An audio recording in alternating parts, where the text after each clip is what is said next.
Olá, está começando segunda chamada aqui, direto de Nova York, numa vibe Manhattan Connection. Comigo estão Mara Luque, Caio Blinder, Lucas Mendes e o pré-candidato à presidência da República, Sérgio Moro. A gente vai falar de propostas, vamos falar de polêmicas, relação com o Congresso e tudo mais. E vamos começar logo, que a gente está ansioso para começar esse segunda chamada que vai ter cara de entrevista. Roda a vinheta!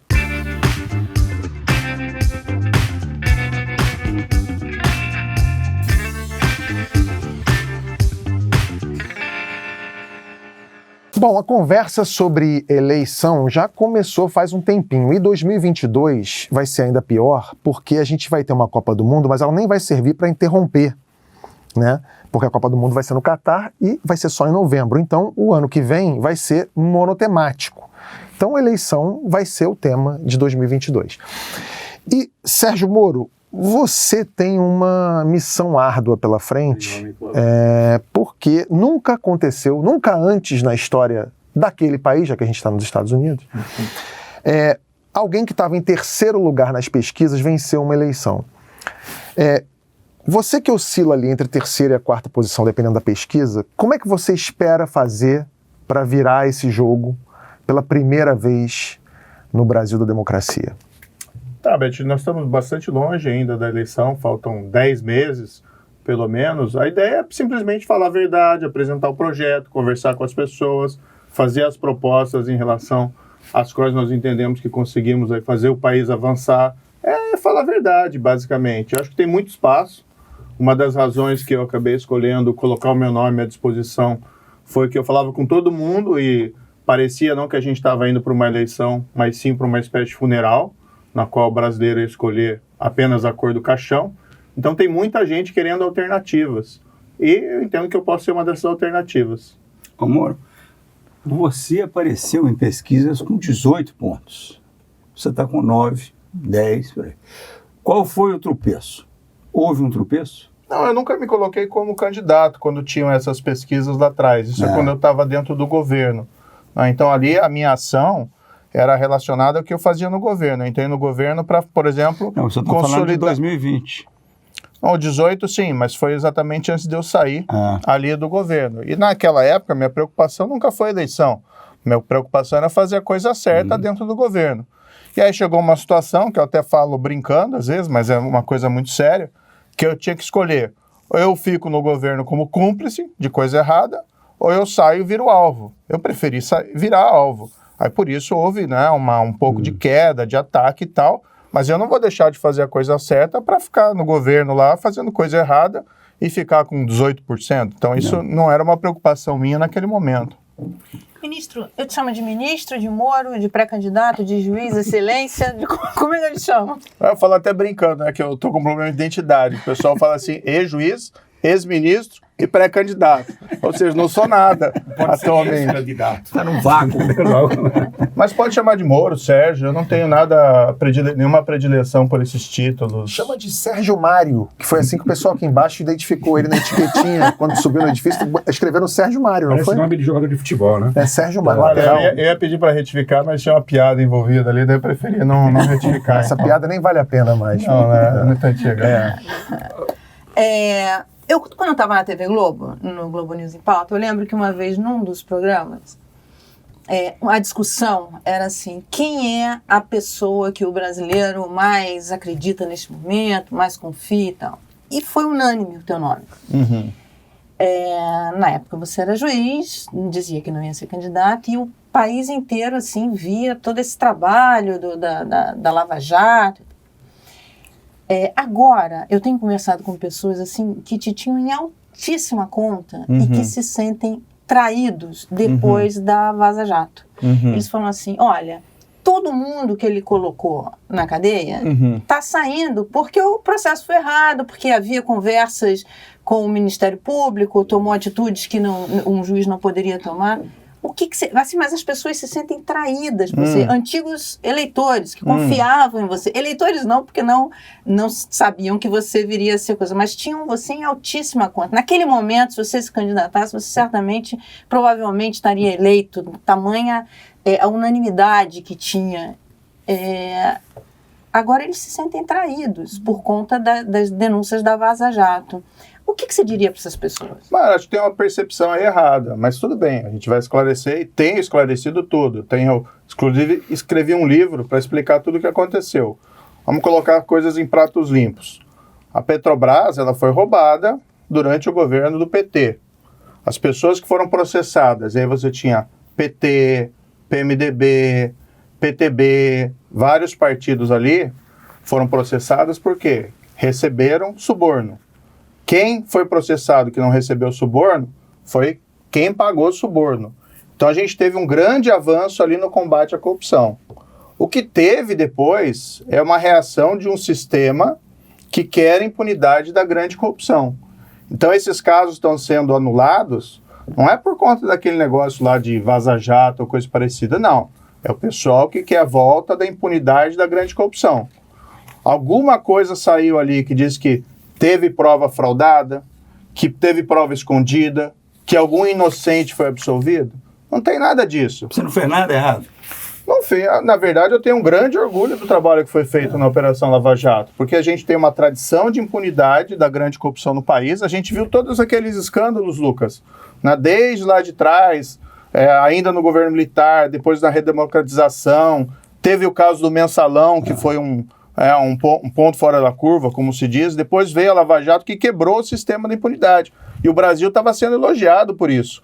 Agora, a reação está sendo forte, mas não é para culpar quem trabalhou pelo fim da impunidade. Quem a gente tem que culpar por esses retrocessos é exatamente quem está querendo a volta dessa impunidade. É a justiça que quer a volta, porque a própria justiça, quando você passava suas decisões, isso não era sempre aprovado numa instância superior? Sim, mas sempre houve ali algumas divisões também na justiça em relação a isso. O que existe é todo um sistema, tá, que envolve muita gente poderosa, que tem gente em vários poderes e que o pessoal também entende ali que o sistema anterior era melhor, que ninguém respondia por aqueles fatos que cometiam, por aqueles roubos e tal, e querem a volta do status quo.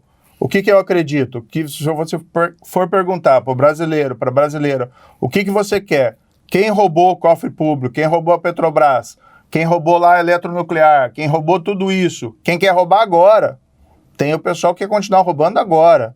Não é só a impunidade do passado. Se você for perguntar para eles o que vocês querem, o pessoal sabe que a Lava Jato foi importante e valoriza a Lava Jato.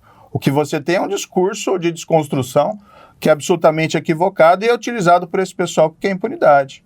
Mas a Deixa crítica... o Caio falar que ele tá. Sérgio Mário, você vai ser examinado da cabeça aos pés aqui. Eu vou começar pelos pés, antes da minha pergunta. Você está com o sapato de R$7.500? Ou eu já fiz a reportagem aqui, é o básico que se chama, né? É o Adidas, não está o de R$7.500, né? Olha, não vou colocar o tênis aqui, vai quebrar o protocolo, né? Vai quebrar o protocolo e o Tabet vai brigar comigo. Mas não, é um tênis Adidas, básico. Eu nem lembro quanto que eu paguei, mas pode assegurar que foi muito abaixo de... É um bom pisante. 7.500, né? Deve ter sido uns... Tá, mistério resolvido. Mistério bem baixo o valor. Esse escândalo está resolvido. Agora vamos à sua cabeça. Eu quero uma resposta concisa, em 3 partes. Tá bom, opa. Eu quero saber um juízo de valor eleitoral, não moral. Qual que você acha que é o ponto forte e o ponto fraco do Lula, eleitoralmente, o ponto forte e o ponto fraco do Bolsonaro, e o ponto fraco e o ponto forte do teu? Bem, começando pelo primeiro. Tá? Que é o ruim Lula. Ficar falando de adversário. Não vamos saber. Primeiro o Lula, então. Você está falando do Lula. Lula. É ruim ficar falando de adversário, né? Eu preferia falar aqui só sobre o meu projeto. Eu nem trouxe o Ciro Gomes, só 3. Você está numa boa. Não, tudo bem. Então tá. Então vamos começar. Lula. Lula. Não. O governo do Partido dos Trabalhadores teve os 2 maiores escândalos de corrupção da história. Os fatos estão lá. Tem o John Adams, né? Que é daqui dos Estados Unidos, diz lá: fatos são coisas teimosas. E ninguém nega que a história diz que você teve o caso do Mensalão, que era o quê? Esquema de suborno de parlamentares para sustento ao governo federal do PT. Depois você tem o Petrolão, que é o quê? Descrição mais sintética possível. Loteamento político da Petrobras, na qual diretores arrecadavam dinheiro para enriquecimento de políticos e financiamento ilegal de campanha de partidos políticos, durante o governo do PT. Esse é o ponto forte que você está dizendo. Não, esses são os 2 pontos. Né? Eu quero o ponto forte dele. Outro ponto, recessão de 2014 e 2016. Tá? Governo do PT. Tudo aquilo que foi construído no governo Lula, no segundo mandato, principalmente aqueles erros econômicos, desemboca lá em 2014 e 2016. Ponto forte também tem que responder? Claro. Poxa, aí tem uma dificuldade. Tem dois lados. E do Bolsonaro e o teu. O ponto forte do... Você já usou parte da resposta só para falar mal do Lula. Eu quero que você fale bem do Lula. Ponto forte do Lula. Passou bastante tempo e a memória das pessoas às vezes enfraqueceu e esqueceu parte desses escândalos e a recessão de 2014 e 2016. Esse é o ponto forte? O ponto forte foi que ele passou bastante tempo, as pessoas esqueceram das coisas ruins? Ele não tem nada sim. aqui. Se fosse lembrar, ele não estaria nessa situação. Mas Não, deixa ele responder. Ainda tem Bolsonaro e ele. Eu quero concisamente. Só para complementar essa parte, o governo Lula teve uma inclusão muito grande. Muita gente saiu da pobreza, da linha... Foi uma coisa impressionante. Na continuidade, o país viveu isso desde a redemocratização, uma inclusão tão grande. Depois disso fez. Depois, no governo Dilma, foi tudo com a recessão, como você falou, foi tudo. Mas ele tem um ponto forte, porque hoje as pessoas sofrem muito, miséria, muita gente voltando a vida muito difícil, e as pessoas, eu acho que o ponto forte dele é essa memória do tempo de prosperidade. A gente pode colocar assim, teve a construção de uma série de reformas durante o governo Fernando Henrique, que geraram frutos ali no governo Lula. E o governo Lula teve a sabedoria, sim, no primeiro mandato, de manter aquela estrutura. Depois do segundo mandato, aquilo foi sendo desconstruído e gerou a grande recessão de 2014 e 2016. A Bolsa Família é uma continuidade do Bolsa Escola. Tudo bem, ele foi expandido, esse é um mérito, sim, né? Acho que é importante.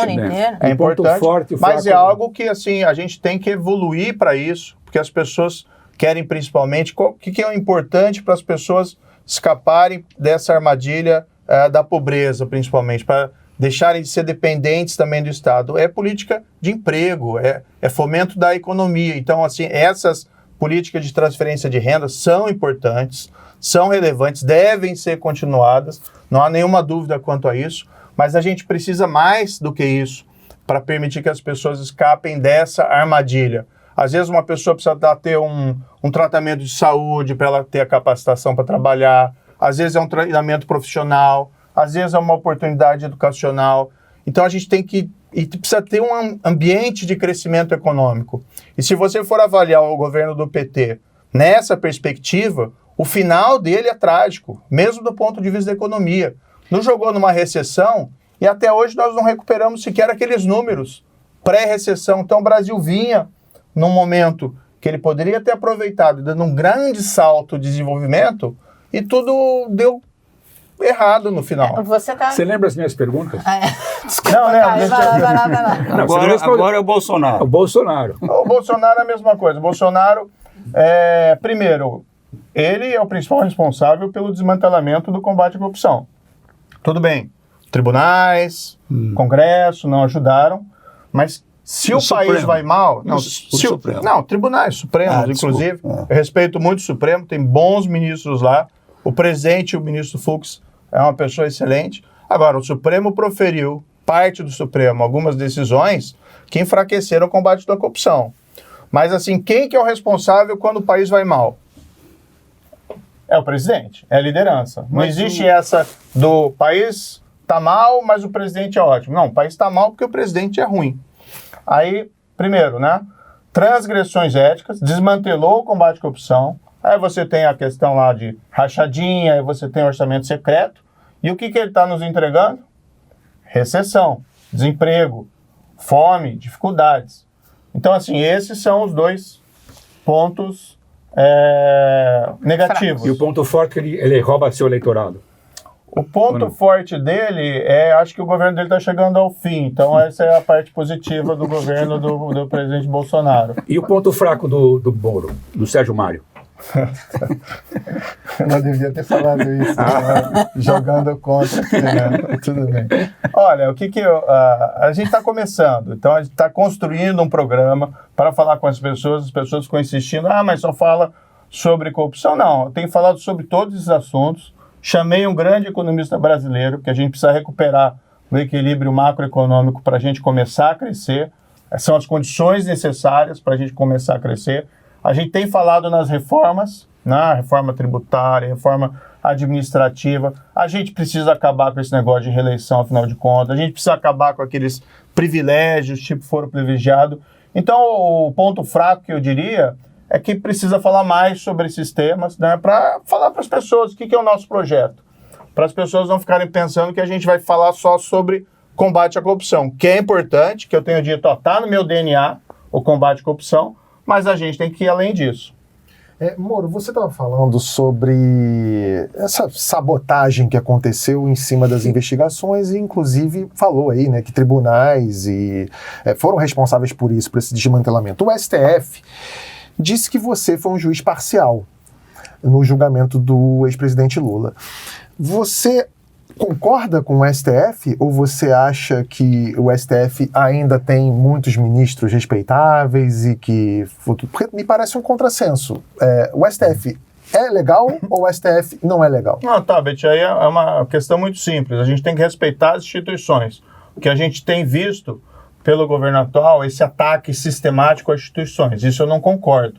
Eu sou uma pessoa, era juiz, né?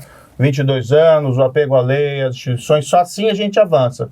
Sem instituições fortes, o país não avança. Tem uma correlação muito clara. Agora, a gente pode criticar decisões quando elas estão erradas. Essa decisão da anulação, da condenação do presidente, do ex-presidente, veja, e ele não foi condenado por mim, foi condenado por mim, foi condenado pelo tribunal em Porto Alegre, foi condenado pelo tribunal em Brasília, pelo STJ. Vários magistrados condenaram. Em outro caso, ele também foi condenado. Aí, de repente, vem o Supremo, 3, 4 anos depois da condenação, e lá por vislumbrar, que eles falam lá, parcialidade, nunca teve parcialidade nenhuma. Eu nunca tive nenhuma animosidade pessoal, nunca nem ofendi lá o ex-presidente, nunca fiz nada disso. Para mim, isso foi um grande erro judiciário. Então, eu não me abstenho de falar isso. Foi um erro judiciário histórico e que nega o que aconteceu na Petrobras e que todo mundo sabe, que foi roubada durante o governo do Partido dos Trabalhadores. Agora, eu não vou por isso defender que a gente ataque os ministros, que ataque o STF, tá? Veja o que aconteceu esses dias lá, o presidente da República atacando a Anvisa, porque autorizou vacinação do coronavírus para criança, né? Eu acho um absurdo o presidente atacar aí os membros da Anvisa por esse motivo. Os pais decidem se vão vacinar ou não vão vacinar os filhos. A responsabilidade é deles. Mas foi tomada uma decisão pela Anvisa que é técnica, que é com base na ciência, como outros países têm feito. Agora, atacar a instituição, atacar as pessoas é inaceitável. E isso eu não vou fazer. Tá? Agora, muita gente vê uma conexão entre a sua condenação do Lula e a sua conexão com o Bolsonaro. Com a eleição do Bolsonaro. Com a eleição do Bolsonaro. Houve essa conexão? Não, eu nem conhecia o presidente, né? Eu proferi a sentença do caso do ex-presidente Lula, salvo engano, foi ali em agosto de 2017. Por ali, eu nem conhecia o presidente. Tem até um episódio que está gravado lá na internet, que tem um encontro ocasional no aeroporto, e que ele se aproxima de mim e para me cumprimentar. Eu até me lembro na memória que cumprimentei, mas ali eu nem dei atenção para ele, porque eu, sinceramente, nem reconheci. Eu fui falar com o presidente em 1º de novembro de 2018, depois que ele foi eleito. E aí o presidente chega para você, Caio, Moro, vamos para o governo que você vai ter oportunidade de consolidar o combate à corrupção. Não, mas é uma chance de dar certo. É uma chance de dar certo. Não, desculpa, Moro, mas o Bolsonaro te chama para alguma coisa, não tem chance de dar certo.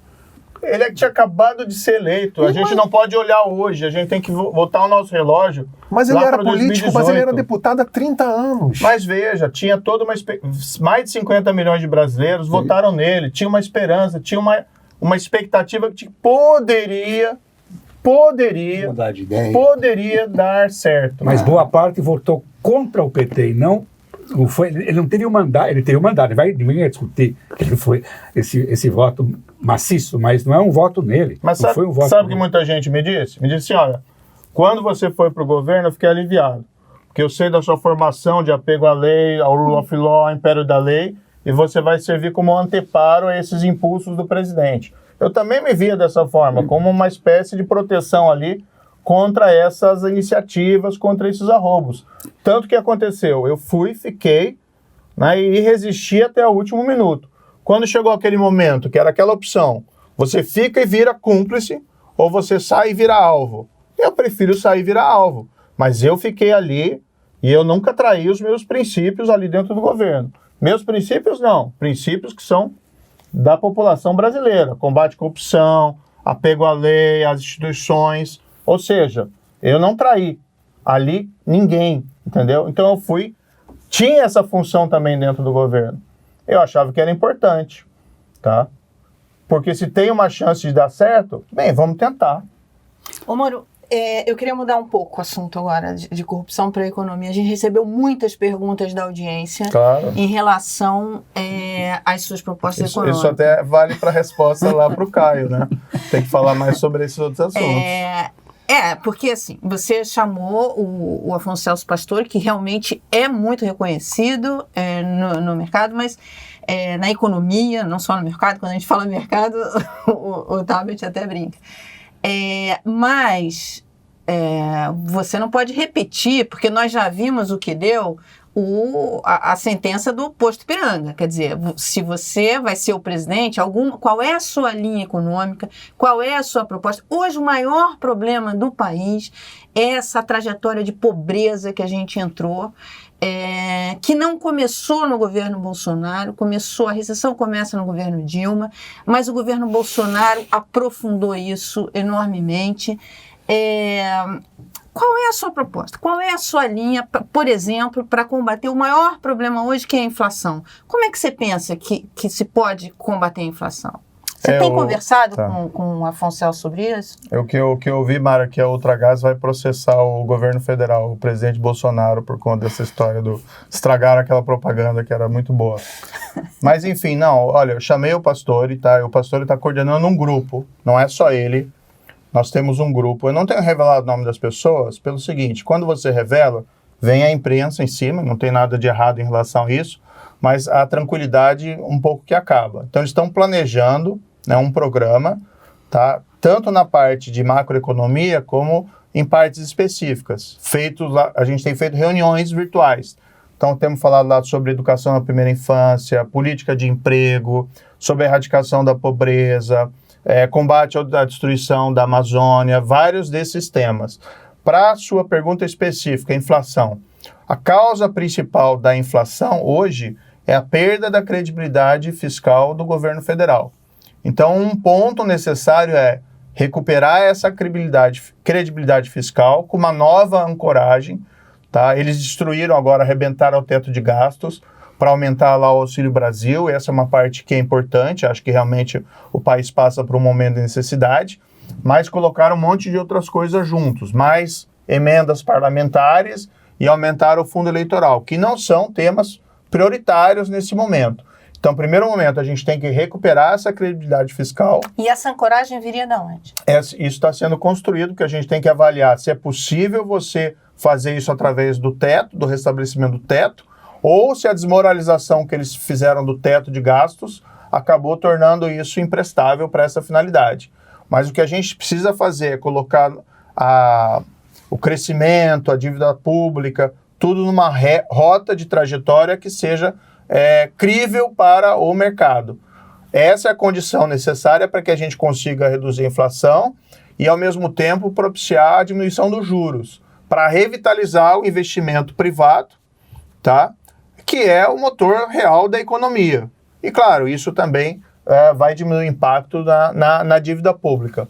Concomitantemente, né, a gente vai ter que analisar a situação ali específica do país e ter uma política tanto de fomento de emprego e recuperação da renda, como também eu tenho defendido a criação, e aí com base em conversa que tive com especialistas da área, não é uma criação minha, tá? Da criação de uma governança específica, e aí eu estou utilizando essa expressão Força-Tarefa Nacional de Erradicação da Pobreza, para que as pessoas possam ter uma atenção específica, além dos programas de transferência de renda.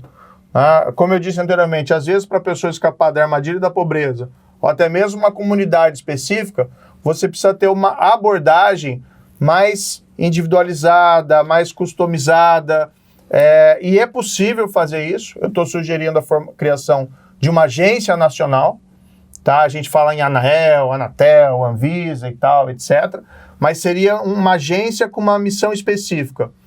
E a gente, ao invés de criar uma nova burocracia... Uma agência de fomento de investimentos? É uma agência de erradicação da pobreza. A missão é essa, tá? Encontrar, identificar todas as pessoas, os mais vulneráveis, e focalizar políticas públicas já existentes ou a serem criadas para resgatar essas pessoas da armadilha da pobreza, seja com educação, seja com saúde, seja com treinamento profissional ou priorização para filas de localização de empregos. Tá? Isso não é algo que exatamente que surgiu apenas de mim, entendeu? Conversa com especialistas, e os especialistas são unânimes no seguinte: programas de transferência de renda são importantes, ponto, vão ser mantidos, mas não são suficientes para tirar as pessoas dessas armadilhas. É um pouco aquela velha frase, né, precisa ensinar a pescar e não simplesmente dar o peixe. Tem que dar o peixe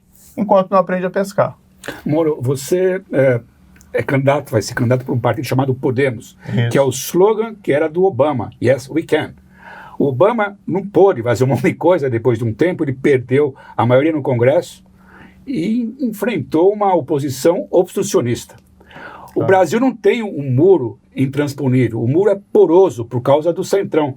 Como você vai lidar com esse muro poroso que é o Centrão, um partido tão pequeno? Aliás, completando aqui a pergunta do Caio, é bom falar disso porque você já teve a oportunidade de navegar por essas águas turvas do Congresso, porque eles sabotaram completamente o seu ideal do pacote anticrime. O Bolsonaro chegou, quando assumiu, chegou falando grosso com o Congresso, mas agora está sentado no colo do Centrão. A Dilma fez o caminho oposto, né? Que a Dilma começou colada com o Centrão e depois terminou isolada, e os dois, me parece, não terminaram bem. Como é que vai ser a sua relação com esse Congresso que o Caio está falando? O que podemos fazer com o Congresso? Você vai... Só para acrescentar mais uma coisa, o Bolsonaro foi eleito com uma sacada boa. Não vai ter toma lá, dá cá, no meu governo. Pois Só toma para mim. E teve o toma, o lá, o dá e o cá. Teve tudo. O trocadilho acaba em palavrão. Mas como é que você vai fazer para ter uma boa relação com um Congresso cuja maioria, eu falo tranquilamente, a maioria ou tem medo ou tem ódio de você? Tem muita gente boa dentro do Congresso. A gente não pode fazer essa generalização. Agora, o que é importante? É um centrinho isso, né? Um centrinho. Não, eu não generalizei. Falei que a maioria... Não, sim, eu estou falando por mim. Não estou dizendo que você disse isso, tá? Eu deixar bastante claro. Precisa ter diálogo. Um dos problemas do presidente atual é que ele não tem diálogo. Tá? E outro problema é que ele não tem projeto.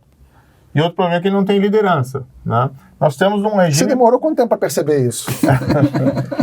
Porque é aquela coisa, se o Bolsonaro chama alguém para fazer parte de um governo, não de cara. É igual aquela coisa, eu tô querendo paz na minha vida. E aí o Sérgio Malandro me chamou para jogar truco com o Márcio Canuto. Você fala, não é paz, é gritaria, confusão.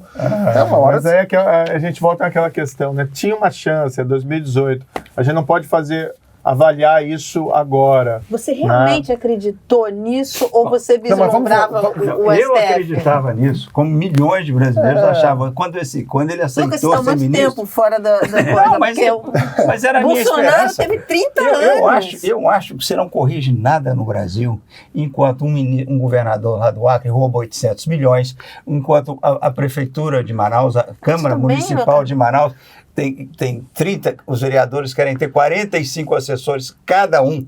Em Nova York, um vereador que tem 150... Você acha que o Bolsonaro ia pegar essa bandeira? O Bolsonaro, depois de 30 anos no Congresso, mas ele chamou o cara que fez uma coisa que ninguém ninguém tinha feito no Brasil. Ninguém tinha prendido a quantidade de gente, de corrupto, feito, e ele prendeu. Falei, esse cara é diferente. Esse cara tem uma coisa. Então, o Bolsonaro foi esperto, falou, vou chamar esse... Foi eleito, em grande parte, porque ele chamou o Moro. O Bolsonaro foi esperto. E você, Moro? Foi o quê? Peraí, agora a questão é... Peraí. Tem 8 perguntas para ele dar fila. Vamos primeiro. Como é que vai ser a sua relação com o Congresso? Diálogo. Tá, primeiro, tem que ter um projeto. O que funcionou bem no Brasil se a gente olhar para trás?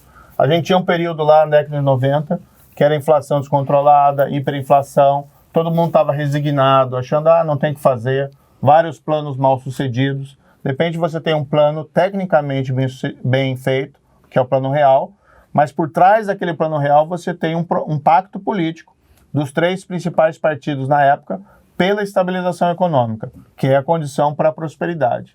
Hoje o que você tem? Você não tem um projeto de país. Tá? Qual que é o projeto do Bolsonaro? Não existe, é a reeleição talvez, mas não é um projeto de país. Qual que é o projeto do Lula? É fortalecer o PT. Também não é um projeto de país. Você precisa ter um projeto para o país, tá? Em cima desse projeto, já durante o período eleitoral, você tem que fazer um pacto político em cima daquelas linhas mestras. E aí, a partir daí, você trabalha com diálogo. Conversa com todo mundo. Eu, quando era ministro, recebia todo mundo lá no meu gabinete. Eu era um dos ministros que mais recebeu parlamentares. Foi feito um levantamento no primeiro semestre lá de 2019, depois eu não sei se foi feito mais, mas era o ministro que tinha recebido mais, além ou quase igual lá ao ministro Onyx na época, que era da Casa Civil. Ou seja, eu conversava com todo mundo. Por que não deu certo lá o projeto anticrime, a aprovação que eu queria no Congresso? Muita coisa boa foi aprovada. Por exemplo, execução da decisão do Tribunal do Júri. Foi aprovada. Execução em segunda instância, eles não aprovaram. Mas, enfim, por que não deu certo? Porque eu estava sendo sabotado pelo presidente.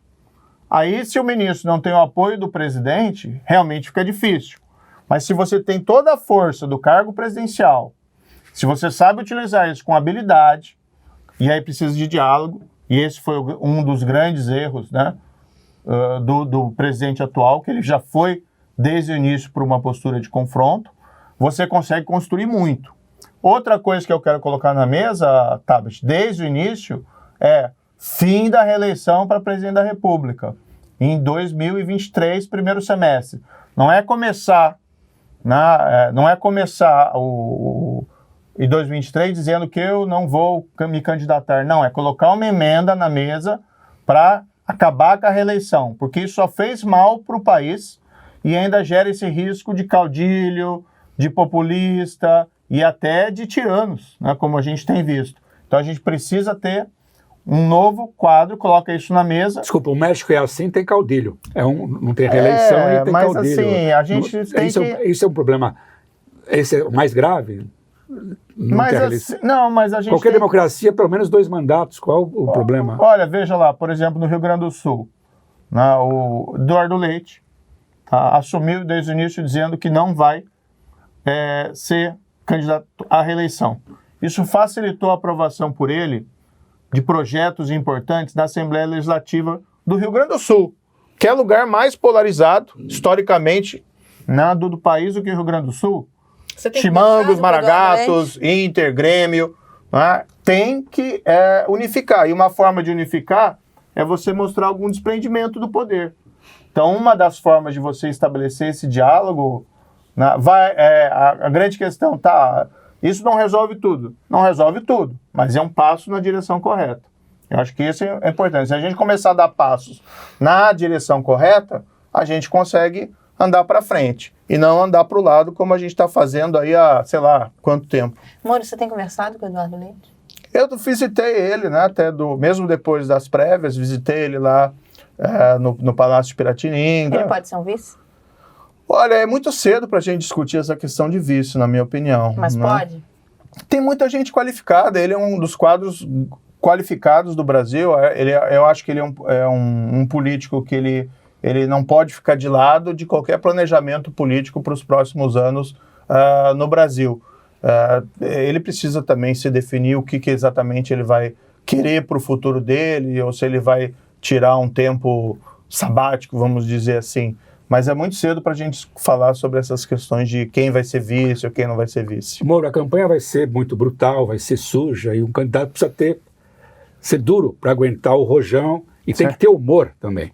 Eu vi uma matéria no Valor que você é apenas o terceiro alvo dos humoristas. Até nisso está em terceiro lugar, atrás do Lula e do Bolsonaro. Se eu te coloco algumas alcunhas, eu queria saber como que você reage. Você é chamado de extrema-direita, Bolsonaro light, agente da CIA e marreco. O que disso te incomoda ou não? E como você reage a cada uma dessas qualificações? Mais engraçado é da gente da CIA, né? Porque aí o pessoal do Bolsonaro me chama de comunista. E aí os dois também me chamam que eu sou um agente da Globo. Então você é agente duplo, triplo. Não, triplo, né? Então eu sou um agente da CIA comunista que está na folha de pagamento da Globo. Eu falo brincando, meu contra-cheque deve ser muito bom, né? Porque... Como é que saiu essa história da CIA? Isso na verdade, a gente tem Como é que foi criado isso?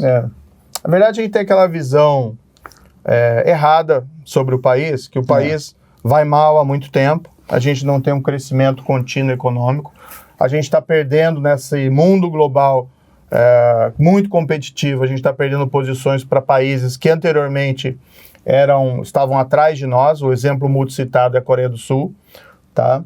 E a gente tem essa visão, nossos problemas não estamos em nós, o nosso problema não está na roubalheira da Petrobras, não está na nossa incapacidade de fazer reformas verdadeiras, sem fazer toma lá da cá.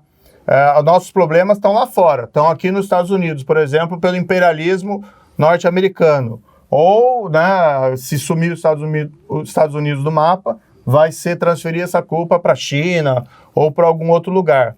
No fundo, nós temos que lembrar aquela famosa peça, né, de Júlio César, de Shakespeare lá, não é dos astros, ó brutos, a culpa, mas de nós mesmos. Nós não estamos incapazes de fazer o necessário para a gente fazer o país avançar há muito tempo. Então essa é a proposta, né? Vamos mudar a nossa percepção e o que a gente tem que fazer dentro do Brasil para a gente poder avançar. E as alcunhas? Né? Eu queria então saber essa alcunha do agente da CIA vem disso aí, de colocar a culpa que a gente não dá certo é dos Estados Unidos, que é uma versão infantil dos nossos problemas, só que é a versão, por exemplo, do PT. Para o PT até hoje, a fantasia do PT é que a Lava Jato é uma criação do governo Obama, né? Que é ridículo, é uma tese ridícula. Por quê? Porque eles não conseguem justificar a roubalheira na Petrobras, basicamente isso. Moro, o Caio falou que essa campanha vai ser uma campanha sórdida.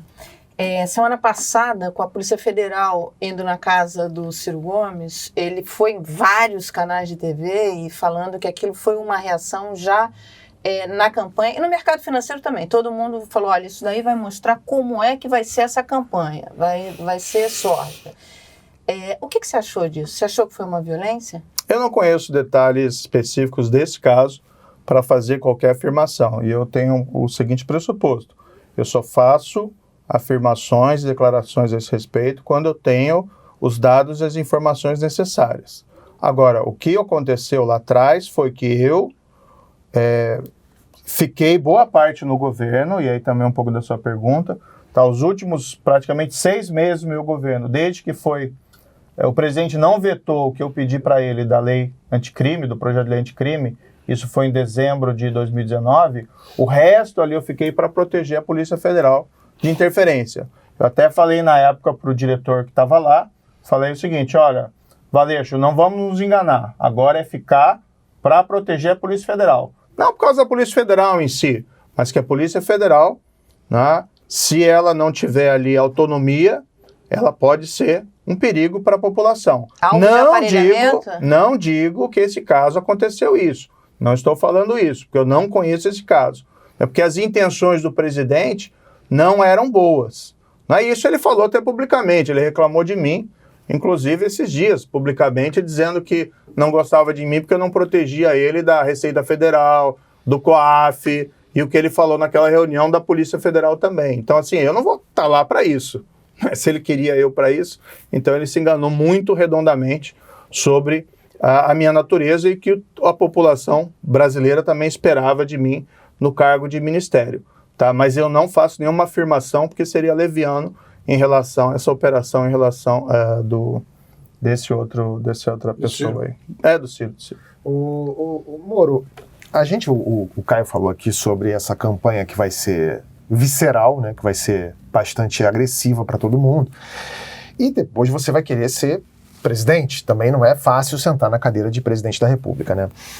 Durante a campanha, é óbvio que vão pegar muito na questão da Vaza Jato, né? Que houve os vazamentos das conversas, inclusive sobre o fato de você ter julgado o Lula e depois virar ministro do Bolsonaro, que a gente já falou aqui sobre esse dilema ético, que vai ser toda hora, isso vai ser explorado. Você pediu escusas ao STF quando houve aquele vazamento da conversa da presidente Dilma com o ex-presidente Lula. E a gente falou também aqui dos Estados Unidos, de vereadores, da política americana, de Obama. Se isso tivesse acontecido aqui, por exemplo, você, juiz, estaria preso. A minha pergunta para você é a seguinte: você virando presidente, o que você faria, qual seria a sua reação como chefe de Estado se uma conversa sua fosse vazada por um juiz federal? Isso, na verdade, não é correto, tá, Beth? Na verdade, aqui nos Estados Unidos, eles têm um grande apego pelo império da lei, pelo rule of law. Se esse combate à corrupção tivesse sido aqui, as coisas seriam muito diferentes, seriam muito mais fácil. O que aconteceu lá no Brasil é que estava havendo todo um movimento de obstrução da justiça, por quê? Buscando a impunidade da grande corrupção. Tudo que foi feito, eu tenho um grande orgulho da Operação Lava Jato, foi feito ali na forma da lei. E eu tenho muita certeza que não teria nenhum problema desse tipo que você está falando, não. Tá? Num país, tá, com apego ao rule of law, e o que a gente estava querendo construir ali no Brasil, essas condutas, essas ações seriam legais. Tá? O que eu falei ao STF na época foi que eu pedi escusas pela repercussão daquela divulgação. Agora, eu tinha um caso na qual o governo federal queria obstruir e destruir o combate à corrupção. Era meu dever colocar aquilo em público. Eu não vou ficar escondendo o segredo de gente que está querendo fazer coisa errada, como foi no governo Bolsonaro. Eu saí, eu vou falar porque que eu estou saindo. E o que eu estou falando é verdade. E as pessoas sabem disso. Então, assim, não tenho nenhum problema com relação ao que eu fiz. O que existe, sim, muitas vezes, é uma manipulação de discurso das pessoas, né, que fizeram coisa errada lá nesse governo, no governo anterior, e que querem lá desconstruir aquele trabalho que foi feito. Como, né, se chegar nessa posição, que eu acho que é fundamental, seja para mim ou qualquer outra pessoa que assumir a cadeira de presidente, tem que ter um compromisso, primeiro, com honestidade e integridade, porque o presidente, né, tudo bem, política é importante, nós precisamos retomar o crescimento, mas o presidente também precisa ser uma liderança na qual as pessoas podem olhar e não sentir pelo menos vergonha. Tá? Vergonha de ver alguém que roubou, vergonha de ver alguém que mente, vergonha de ver alguém que ataca outras pessoas, né, ofende. Isso para mim, assim, acaba com o país. Mas Mauro, você foi símbolo de integridade, honestidade. Você vê pelas pesquisas hoje, corrupção aparece em seus marqueteiros que me mandam. Em sexto lugar nas prioridades dos brasileiros. O brasileiro não quer saber se o presidente é honesto, se o presidente é limpo, se o presidente é um exemplo, não é uma vergonha. Quer saber o seguinte: tenho dinheiro no fim do mês para pagar, para botar comida, e tenho emprego e dinheiro para botar comida na mesa e tenho emprego. Eu acho que essa é uma questão bastante pertinente, né? Porque parece às vezes que tem, como é que eles chamam aqui, um trade-off. Parece que existe, ou você tem emprego e comida, ou você tem um presente honesto, né? Então não existe isso. Essa é uma tentativa de estelionato. Você pode ter as duas coisas. O presidente tem que ser honesto. A gente tem que ter combate à corrupção. E a gente tem que ter emprego, a gente tem que ter comida no prato dos brasileiros, a gente tem que ter crescimento econômico. Na verdade, até, rigorosamente falando, combater a corrupção torna o governo mais eficiente. Muito mais. Aumenta as chances de crescimento econômico. É só a gente fazer uma comparação. Países mais envolvidos do mundo e países menos corruptos. Né? Comparar o ranking lá de IDH, Índice de Desenvolvimento Humano, e comparar o Índice da Transparência Internacional. Os top 5 em cada um deles, né, são normalmente os países mais envolvidos e também os países mais íntegros. Não existe essa história de você ter que escolher entre corrupção e desenvolvimento. Pelo contrário, as duas coisas, menos corrupção, fomenta maior desenvolvimento. Mauro, você falou sobre o vice, que ainda é muito cedo para falar sobre vice, enfim. Mas que tipo de alianças você estaria disposto a fazer para ganhar essa eleição? Com esses candidatos que estão aí, com quem você faria aliança? Com a Simone Tebet, com o Ciro? Com quem você faria alianças, procuraria para ganhar essa eleição? E com quem você não faria de jeito nenhum? E com quem você não faria? Olha, eu sou uma pessoa de diálogo, eu sempre converso e acho que a gente tem mais pontos em comuns do que divergências. Né? Não faria alianças nem com Lula, nem com Bolsonaro, né? Porque eu acho que nem o país quer isso, né? Pelo amor de Deus. Como eu disse, é aquela sensação de funeral para 2022. E temos muito tempo pela frente e não acredito que o brasileiro vai ter essa tendência para cometer suicídio para o país. Né? Mas, enfim, tenho conversado com vários outros desses possíveis candidatos, né, alternativos. A gente tem que manter boas relações, a gente tem que ter presente que a gente tem que se unir em algum momento. Com a esquerda e com a direita? Eu acho que a gente tem que pegar o melhor da direita e pegar o melhor da esquerda, o melhor do centro e fazer o que realmente importa para melhorar a vida das pessoas. Esse que é o fundamental. Hoje a pessoa quer, por exemplo, uma escola de qualidade. Ela está interessada em saber se isso vem de um político de esquerda, de um político de direita, e vai olhar as propostas, né, e vai separar essas propostas pela credibilidade delas e também da credibilidade de quem apresenta essas propostas. Hoje você tem um governo que não funciona e um governo que quer voltar que não funcionou no passado. São coisas ultrapassadas. Moro, então tem que construir algo novo. Falando em esquerda e direita, tivemos uma lição muito importante ontem no Chile. Uma eleição, um candidato da extrema-direita contra um candidato da esquerda. A esquerda ganhou. Uma lição.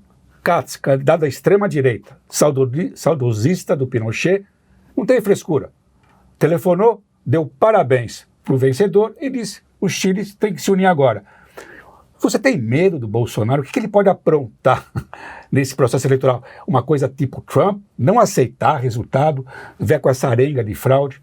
Veja o Chile, o Katz, o Chile é um país forte e institucional. O Brasil é um país forte. O Chile pode se dar esse luxo de ser... O Brasil não é nem um Chile. Será que tem algum perigo? O Brasil não é um Chile. O Bolsonaro? O Chile é muito mais civilizado claro, que o Brasil. Não. Eu queria que o Brasil fosse um Chile, um grande Chile.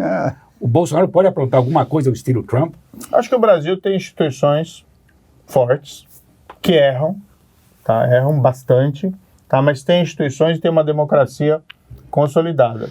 Agora, o fato de a gente ter que fazer essa pergunta por isso que eu a todo momento como se faz aqui? Realmente aqui se faz essa pergunta com o Trump. Exatamente, é uma preocupação. Não, a pergunta é legítima. E eu mesmo me faço essa pergunta. Entendeu? Não estou criticando essa pergunta. Então, a gente não deveria passar por esses riscos.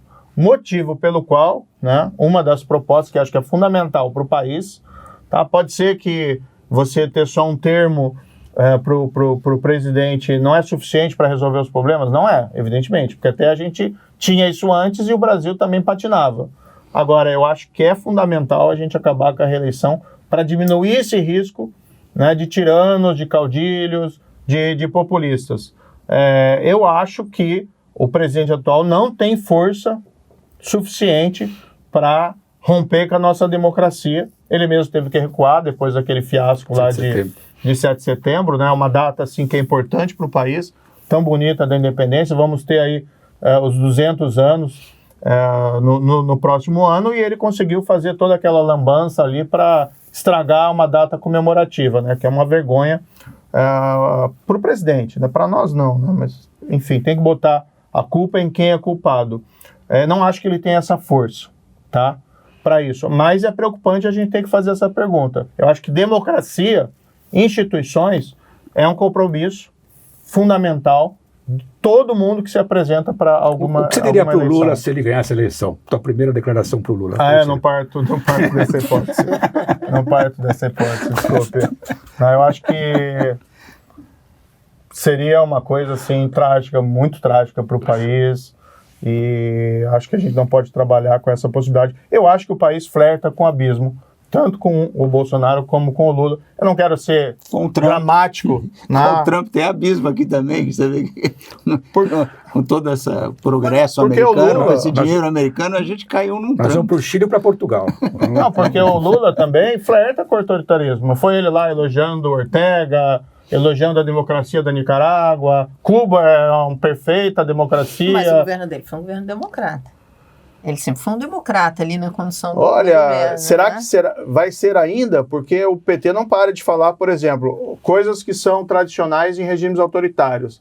Negação da história, reconstrução da história, dizer que não houve recessão, dizer que não houve roubo na Petrobras, dizer que não houve mensalão, aquele discurso nós contra eles, que é o amigo e inimigo dentro da política. Eu acho que isso é deplorável. Acho que em política você tem que construir convergência, relações, tá? Construir credibilidade e não ficar com esse discurso de tribo, que é um discurso de tribo. Nem houve ditadura. Hã? Já que a gente está nessa rumo aí, também não houve ditadura no Brasil, não. Fora o tal do controle social da imprensa, que até volta e meia aparece no discurso do próprio Lula. Vamos ter um controle social da imprensa. O que é esse controle social? Controle de conteúdo, censura. É intimidação de jornalistas para gerar conteúdo favorável ao partido. Né? É para a gente ter o Právida oficial como meio de comunicação lá dentro do nosso governo. Não quero ser, de novo, dramático, mas assim, então vamos nos apartar desse discurso. Mas é um discurso perigoso também. Moro, eu quero abordar um assunto aqui que é muito caro a uma parcela importante dos seus apoiadores, que é o pessoal mais conservador, a pauta dos costumes, né? Você já se definiu como um conservador tolerante, foi o termo que você usou para falar de si mesmo. E na sua tese de doutorado, em 2002, você escreveu uma decisão da Justiça Americana que liberou o aborto. Da Suprema, Suprema Americana. Exatamente, que é o caso Roe versus Wade, né? Falou que era razoável. Você mantém essa opinião, um projeto pela descriminalização do aborto? Muito claramente, terá seu apoio caso você seja eleito? Não, muito claramente a minha posição é a manutenção da legislação atual, no qual a interrupção da gravidez é permitida em caso de estupro, né, e também em caso de risco da mãe. São duas situações que tem que prevalecer ali o direito, né? Eu não sei se bem o direito isso, mas a possibilidade da interrupção, porque isso é muito grave, né, para a mãe, não pode colocar a vida em risco dela, e por outro lado também é doloroso, né, manter uma gravidez em decorrência de um estupro. Claro que aí não é obrigatório, cabe à mãe tomar essa decisão. O que eu escrevi ali é um livro, tese de doutorado, que eu publiquei em 2002, que eu fazia uma série de análises sobre decisões de tribunais constitucionais. E ali eles utilizam uma técnica de certa ponderação e tal, e eu analisava à luz do direito norte-americano. Tá? Então é um quadro diferente. E eu vou aproveitar, vou emendar aqui uma, Mara, porque essa é muito importante para mim, porque me atinge pessoalmente. Claro. No fim de 2019, o Porta dos Fundos, aliás, chegando aqui, quando a gente se conheceu, você falou sobre Porta dos Fundos, você falou que gosta muito dos vídeos, falou do vídeo do Gurilão, como pai de filha, eu gosto. Claro. Então, eu já fiquei surpreso de você. Eu gosto. Maravilha. Eu acho, desculpe, você faz um trabalho excelente aqui também e tal, mas esse lado humorístico é fantástico. Muito obrigado. No fim de 2019, a minha produtora foi vítima do primeiro ataque terrorista no Brasil depois da ditadura. Sim. Quando um grupo de 5 homens, ou mulheres, eu não sei quem são os outros, atiraram 3 coquetéis Molotov na nossa produtora e o segurança quase morreu assistindo as filmagens. É assustador o negócio. Eu e minha família, meu sócio e minha família, os funcionários e as famílias desses funcionários ficaram em pânico durante meses por conta disso. Sim. E você era o então ministro da Justiça e da Segurança Pública. Como eu já falei aqui, deixei claro algumas vezes, eu nunca tive nenhum tipo de esperança no governo Bolsonaro de nada. Mas você era o ministro e você não falou nunca sobre esse assunto. A única vez que eu vi você sendo perguntado sobre esse assunto foi durante o Roda Viva, quando perguntaram sobre o Roberto Alvim, o então secretário de Cultura, que fez um pronunciamento deplorável, falando, com referências nazistas, da trilha sonora ao discurso dele, e perguntaram sobre isso também. E aí, naquela confusão do Roda Viva, você falou só que esse episódio do Roberto Alvim tinha sido bizarro, mas não falou nada sobre esse caso do Porta dos Fundos. Agora que você não é mais ministro, como é que você viu esse ataque? Por que você não falou nada sobre isso? E por que o governo Bolsonaro não falou nada sobre isso? Certo. Bem, na tese também de doutorado que eu escrevi, tem a parte lá que eu falo sobre a liberdade de expressão, né, aqui nos Estados Unidos eles têm uma defesa muito robusta da liberdade de expressão e eu defendia isso também. Há casos lá aqui como... a gente até comentava ontem sobre aquele filme do... Não, do Larry Flynt, né? Exatamente. A pornografia. Eu sempre fui um grande defensor da liberdade de expressão. Naquela época a gente acompanhou esse caso, tá? E o governo do estado do Rio de Janeiro estava realizando toda a apuração, toda a investigação, tá? E havia uma situação na qual um deles, né, parece que foi identificado ali o autor, e o autor tinha ido para a Rússia ou coisa parecida. Foi para a Rússia, segundo o próprio, avisado por gente da polícia que teria... E aí a gente ficou de receber lá o pedido de extradição e de encaminhar, que a gente encaminhou esse pedido de extradição. Então a gente deixou ali as investigações serem realizadas e tomou os trâmites que eram apropriados dentro ali do Ministério da Justiça. A gente não parou nada, né, como a gente viu agora esse caso do... Você não achava importante que houvesse uma declaração do ministro da Justiça e da Segurança Pública? Eu entendi ali que tinha aquilo que estava sobre a alçada dos órgãos estaduais que estavam realizando a investigação e a gente estava apoiando aquela investigação e realizando as ações necessárias para fazer aquele trabalho. O presidente em nenhum momento pediu para que você ficasse afastado, não falasse, não desse nenhuma declaração. O presidente você chegou a conversar com o presidente sobre esse episódio? Não conversei sobre esse caso, porque ali o que a gente entendia é que as instituições tinham que funcionar corretamente e a gente estava ali cuidando da nossa parte, de fazer esse trabalho quando houvesse apuração, de fazer o encaminhamento. Né? Evitar, às vezes, também você dar alguma declaração ali para evitar que disserem também que você está interferindo de alguma maneira naquele caso específico. Mas assim, acho deplorável o ataque, acho que é errado fazer tinha pessoas que estavam insatisfeitas com aquela produção que vocês fizeram na época, mas isso é algo que não se resolve, evidentemente, com violência, né? Eu lamento isso que aconteceu na época. A gente já traçou tantos paralelos do que acontece no Brasil do que acontece aqui. Imagina se a sede do Saturday Night Live recebe 3 coquetéis Molotov de um grupo de 5 caras que no dia seguinte, na semana seguinte, exibe um vídeo com os caras mascarados, com bandeiras com referência neonazista. O que teria acontecido? Não, se é terror, é um crime federal. Então vai ser feito, vai ser investigado e punido federalmente. Seria um pior terror do que o 6 de janeiro, Sim. de invadir o Capitólio. Aqui não é modelo de nada hoje em dia. Isso aqui não é modelo de nada.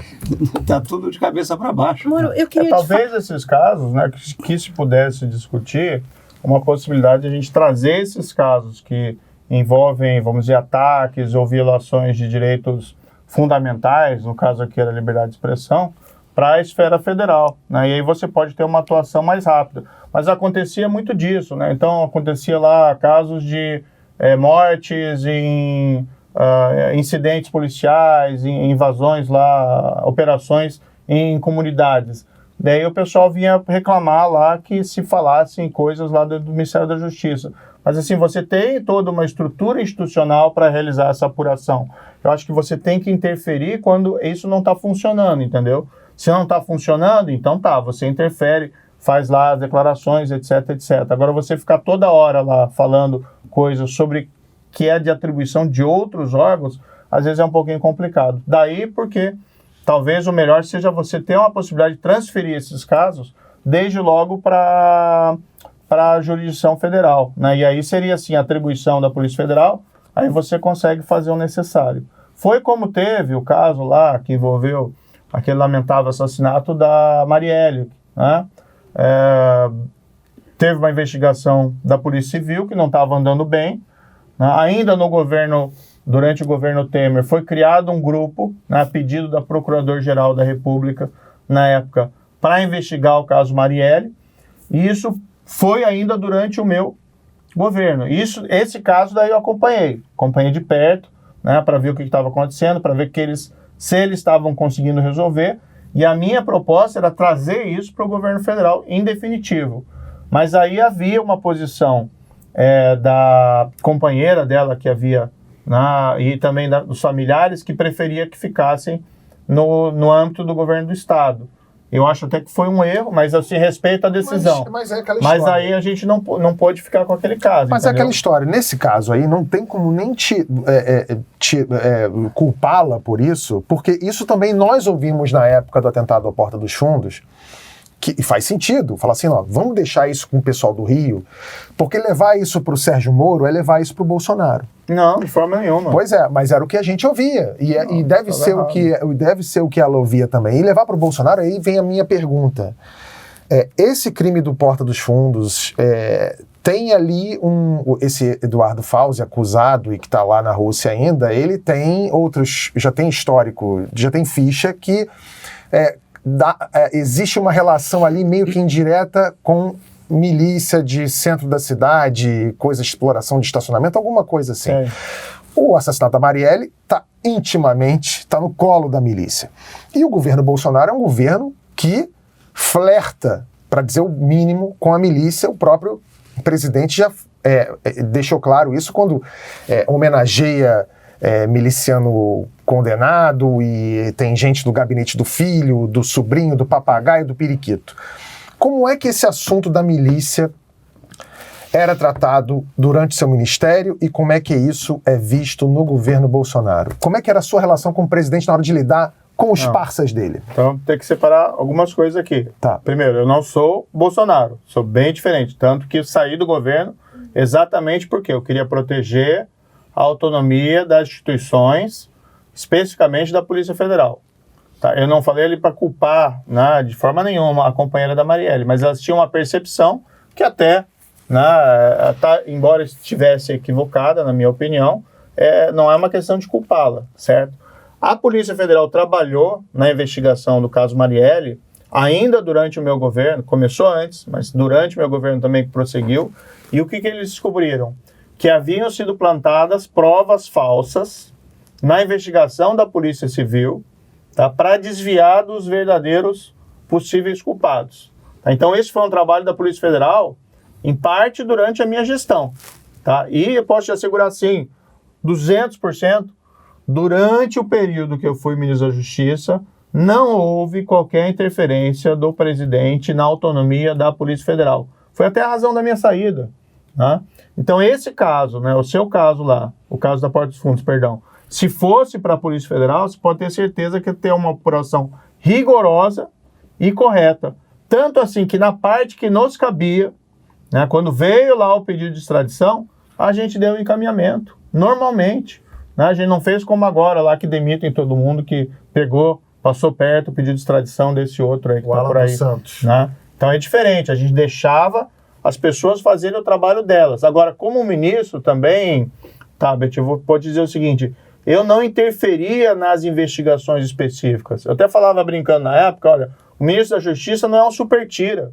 Ele não pode ficar se envolvendo nas investigações. Ele tem que dar estrutura para os órgãos trabalharem institucionalmente, né, e não ficar interferindo. É como a gente vê aqui nos Estados Unidos. Você tem lá o Attorney General, né, aqui, ele não fica interferindo nas investigações do FBI. Ele sabe, no entanto, que tem que ter estrutura. Mas para a segunda parte da pergunta, você sentia a milícia? Qual o tamanho da milícia no governo Bolsonaro e como é que você... Porque você é ali, ministro da Justiça e da Segurança Pública. Governo Bolsonaro, aquelas notícias de milícia chegando, como é que você lidava com isso? Não, veja o que aconteceu. A gente assumiu ali e a Polícia Federal estava com desfalque de pessoal. Daí a gente tinha um concurso de andamento que ia acabar ali em meados de 2019 e assumir um novo grupo. Daí nós fizemos um novo concurso também para aumentar. E a nossa ideia, isso foi tratado ali dentro, né, da esfera do Ministério da Justiça, era criar uma grande força-tarefa contra o crime organizado, inclusive contra a milícia, ali no final de 2019, começo de 2020. E aí a gente acabou sendo atropelado pela pandemia ali no começo de 2020. Mas, por exemplo, no projeto de lei anticrime, a gente colocou um monte de coisa que era contra a milícia, né? Muito ali claramente.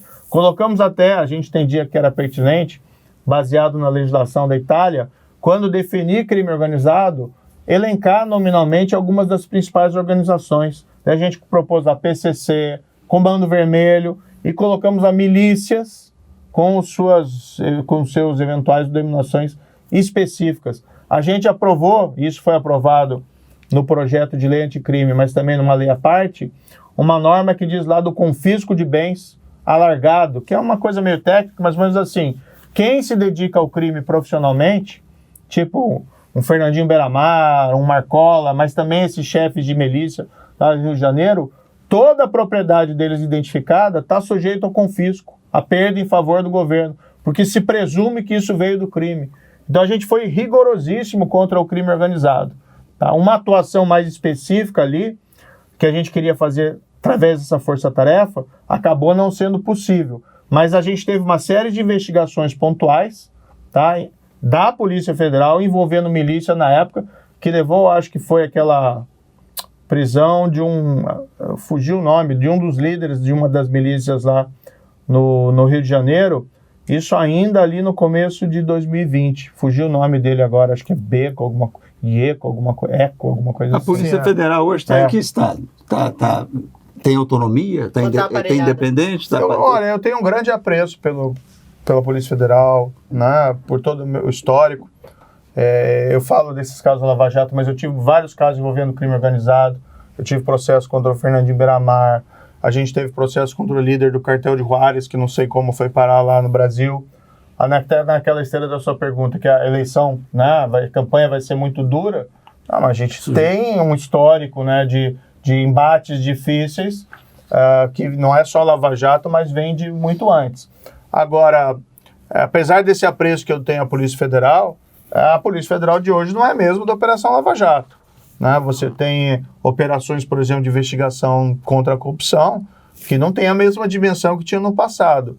E a gente tem dúvidas, até pelas declarações do próprio presidente, que coloca em xeque a credibilidade. Quando ele fala, minha Polícia Federal, quando ele troca os diretores, quando depois você tem troca lá dentro de pessoas. Você teve aquele delegado, que é um delegado muito competente, o Alexandre Saraiva, né, que era superintendente da Polícia Federal lá no Amazonas, que fez um trabalho importante de repressão de crimes ambientais, que de repente é afastado após uma investigação importante. Então isso acaba gerando um clima de intimidação, que é o mesmo agora que ele faz em relação ao pessoal da Anvisa. Né? Como é que você é um servidor lá na ponta, né, um delegado, e você vai encarar esses desafios? Tem muita gente que encara ainda, mas não deveria ter esse risco, né, de você perder o cargo, perder a sua posição. Uma pergunta rápida, Moura. Você, nessa entrevista, você acha que você bateu mais no Lula ou no Bolsonaro? No teu cálculo? E qual era o plano?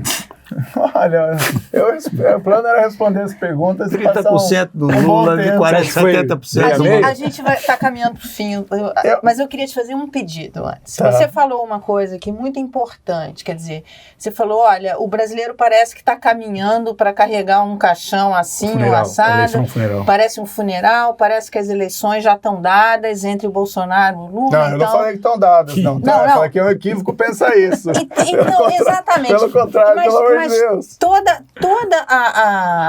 Hoje o que a gente está vendo é isso. Todas as articulações, inclusive políticas, em torno de um ou de outro. E até agora, tanto que a campanha, tanto do Lula quanto do Bolsonaro, do Lula é para não deixar continuar essa extrema-direita no governo. E a do Bolsonaro é para não deixar voltar trabalha com antipetismo. 2 candidatos aparecem na sequência, e os dois, você falou aqui um pouco da sua proposta econômica, e o outro escreveu um livro sobre isso, que é o Ciro. Nós temos um programa aqui no My News que chama-se Diálogos. Não é debate, é diálogos, onde as pessoas apresentam, onde várias pessoas apresentam sobre determinados temas suas propostas. Eu queria te convidar para fazer um diálogos com Ciro Gomes, você falando sobre sua proposta e ele a deles. Você topa? Olha, a questão é que a gente está construindo o nosso projeto, a gente está apresentando. Né? O Ciro, primeiro, ele tem que largar essa postura dele ofensiva, agressiva, para dialogar. No diálogo, eu que faço a mediação e não tem ofensa eu me disponho a apresentar o meu projeto, como eu tenho feito. A gente tem construído um projeto que é robusto, e falado sobre ele. Aqui a gente deu alguns traços, né? A gente precisa, que isso é um consenso, recuperar a credibilidade fiscal, que é condição para diminuir juros, inflação, voltar a crescer, ter um grande programa de licitações, concessões, leilões. Precisamos ter essa força de erradicação da pobreza. Precisamos resgatar a nossa imagem internacional. Isso vai ter que ser construído pela proteção do meio ambiente, com discussão sobre desenvolvimento sustentável. Então, eu não me abstenho de detalhar e de discutir, embora vamos colocar que é um programa em construção. Tá? Nós estamos ainda há 10 meses das eleições, agora os nossos fundamentos são muito sólidos. E dialogar pressupõe que não haja ofensas e agressões. Eu tenho colocado desde o início, Mara, nossa proposta aqui é uma proposta de diálogo, de apresentação ao eleitor para convencer que o nosso projeto é bom, tecnicamente, dialogar com o mundo político para trazer os apoios para esse projeto e dialogar para o eleitor para aprimorar. Agora, se for para entrar num debate com alguém... Não é debate, é diálogo. Não, se for entrar num diálogo que é alguém que começa ofendendo, como ele tem feito, né? Como ele tem feito toda hora, aí não é debate, não agrega nada. Sérgio Moro, eu vou ter que agradecer, a gente ficou sem tempo aqui, já tinha mais coisa para te perguntar, inclusive sobre o meme que te chama de... Fala assim, ele tem elite, ele tem imprensa, ele tem os militares, ele só não tem boca. Falando dos seus lábios, né? O pessoal te chama de boca de CD, mas como o Caio falou que a gente vai ter que ter bom humor para essa campanha, eu ia até te perguntar sobre esse meme. Depois você responde sobre isso nas suas redes sociais. Mas, posso perguntar? Você estudou, você pegou alguma audiofonólogo, alguma pessoa para te educar a falar? Porque você na apresentação, quando podemos, e depois você tem falado com muita clareza. Só responde sim ou não, que eu tenho que terminar aqui. Você tomou aula de eloquência, eu tenho me preparado para tudo que eu fiz na vida, eu sempre me preparei, né? Para concurso para juiz. Aí, eu falei isso para você na última vez lá em Portugal, ele se preparou. Para depois como ministro, a gente estuda, a gente se prepara, porque é um desafio. Né? E assim, para se preparar para o que vem, os desafios aí para 2022, claro, você tem que se preparar, você tem que ter a humildade de conversar com todo mundo e se aprimorar. E você tem um cara muito esperto no palanque, que é o Lula. Então, você tem que ser isso conta na eleição, Mas agora não tem mais tempo, não. Agora tem que pensar para os americanos aqui, não é brincadeira, não. Pessoal, eu tenho um cara com a mira laser aqui na minha testa. A segunda chamada de hoje vai ficando por aqui. Muito obrigado a você que nos assistiu aqui. Obrigado, Mara, Lucas, Caio e obrigado, ministro Sérgio Moro. A gente volta segunda-feira que vem e fique com a gente, vire membro, inscreva-se no canal. Tchau!